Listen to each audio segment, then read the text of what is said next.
17 itu, pemerintah memang secara sepihak diberikan kewenangan untuk membubarkan ormas. Kalau ormas itu berbadan hukum, dia mencabut status badan hukumnya, dan kemudian sekaligus mengumumkan pembubaran dari organisasi yang bersangkutan. Dan proses ini dapat dilakukan sendiri oleh pemerintah tanpa melalui proses pengadilan. HTI itu baru resmi dibubarkan hari ini, dan pembubaran itu didasarkan atas Perpun nomor 2 tahun 2017, dan sama sekali bukan didasarkan kepada Undang-Undang nomor 17 tahun 2013 yang sudah diubah dengan Perpu yang ada sekarang ini. Memang dulu ada kesimpulan pemberitaan media seolah HTI sudah dibubarkan oleh pemerintah, tapi kenyataannya itu tidak seperti itu. Itu baru tingkat omongan saja di kalangan pemerintah, tapi pemerintah belum mengambil satu keputusan secara resmi membubarkan HTI.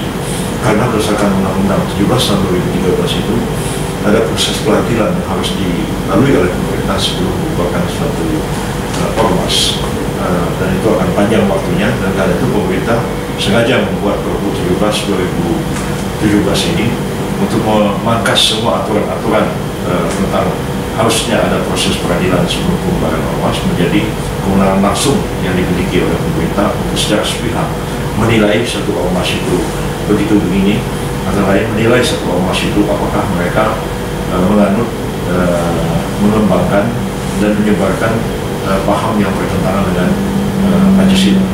Nah sekarang ini pemerintah leluasa bebas bisa bubarin ormas siapa aja. Kalau pemerintah antara lain menganggap ormas itu dalam tanda kutip adalah ormas yang anti Pancasila. Jadi ini negara sebenarnya sudah kembali ke zaman otoriter, zaman diktator seperti yang terjadi baik pada masa pemerintahan Orde Lama maupun masa pemerintahan Orde Baru dahulu. Ya kita bisa berbeda pendapat dengan pemerintah. Ya saya berpendapat bahwa Perpu ini tidak punya alasan yang cukup untuk diterbitkan kalau kita mengacu kepada norma pasal 22 Undang-Undang Dasar 1945 bahwa Perpu itu dikeluarkan dalam keadaan hal-hal kegentingan yang memaksa, dan itu sudah ada putusan Mahkamah Konstitusi tahun 2009 tentang tafsir apakah yang dimaksud dengan kegentingan yang memaksa itu, yaitu pertama pemerintah harus bertindak menyelesaikan satu masalah yang nyata dan mendesak, sementara norma hukumnya itu tidak ada. Satu. Yang kedua juga mau bertindak, norma hukumnya ada tapi tidak memadai. Nah, yang ketiga, karena terjadi kevakuman hukum seperti itu, kalau bikin rancangan undang-undang memerlukan waktu yang lama untuk membahasnya dengan DPR sehingga disahkan menjadi undang-undang. Sekarang pertanyaannya, dengan adanya Undang-Undang nomor 17 tahun 2013 tentang ormas, apakah norma hukumnya tidak ada? Norma hukumnya ada. Apakah norma hukum itu tidak memadai? Sangat memadai. Bahkan Perpu yang dikeluarkan sekarang justru memangkas 17 pasal dari Undang-Undang nomor 17 tahun 2013. Berarti bukan karena tidak ada norma hukum. Norma hukum ada tapi dia mau ganti dan dia mau hilangkan norma itu. Nah, sehingga mempermudah pemerintah untuk membubarkan ormas. Sekarang yang menjadi target pertama adalah HTI. Besok siapa lagi kita nggak tahu. Kalau kita kembali kepada Undang-Undang Dasar 45, dikatakan negara kita Republik Indonesia ini adalah negara hukum. Dan salah satu ciri negara hukum itu adalah disebut dengan due process of law. Artinya ada proses penegakan hukum secara benar dan adil. Nah, persoalannya tidak semua kewenangan itu harus dimiliki oleh kewenangan eksekutif. Nah, sekarang kan sebenarnya eksekutif mau memperkuat diri. Undang-Undang 17 tahun 2013 itu mengatur kewenangan pengadilan. Pemerintah tidak sembarangan membubarkan ormas, tapi lebih dulu minta persetujuan dari pengadilan. Kalau pengadilan berpendapat cukup alasan untuk dibubarkan, dibubarkan. Tapi ormas yang mau dibubarkan itu berhak untuk membela diri di persidangan untuk melawan pemerintah yang mengatakan dia misalnya mengembangkan paham yang bertentangan dengan Pancasila. Nah, ini semua proses dipotong pemerintah. Proses pengadilan itu hilangkan sama sekali. Jadi Pak Wiranto mengatakan memakan waktu sekitar 450 hari ya, baru ormas itu bisa bubar. Terlalu panjang, lalu dihilangkan semua. Sebenarnya pemerintah sebenarnya bisa memperbaiki kelemahan dari Undang-Undang 17 tahun 2013 itu. Artinya proses peradilan tetap ada, ya, tapi tidak perlu panjang-panjang sampai 450 hari itu.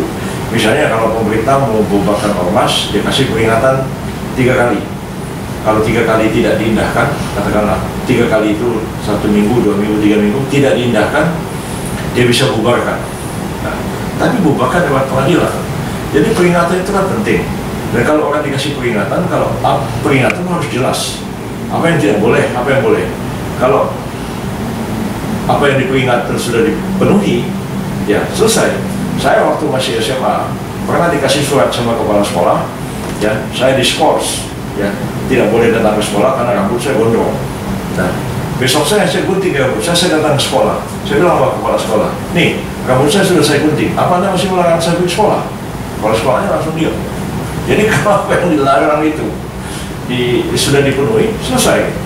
Tapi kan sekarang tidak, pemerintah langsung bubarkan. Atau kalau dalam keadaan yang memang betul-betul penting, pemerintah bisa bubarkan sementara ormas itu.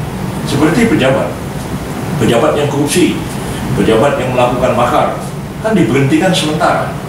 Nanti dibawa ke pengadilan. Kalau terbukti dia melakukan korupsi atau makar, dia diberhentikan tetap. Kalau tidak terbukti, dia dipulihkan. Mengapa pemerintah tidak mau gunakan cara ini? Misalnya satu ormas memberontak, misalnya, atau satu ormas terang-terangan tentang Pancasila, pemerintah bisa bubarkan sementara. Katakanlah diberi pembubaran sementara dalam waktu 3 bulan. Pemerintah ajukan ke pengadilan, ya.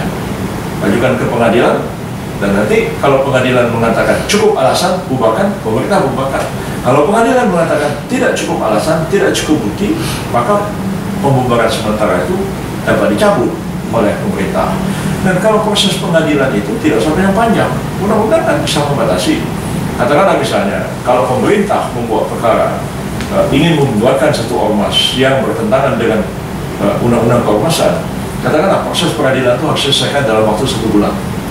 Tidak ada banding, langsung kasasi. Dan kasasi Mahkamah Agung harus memutuskan perkara itu dalam waktu 2 minggu.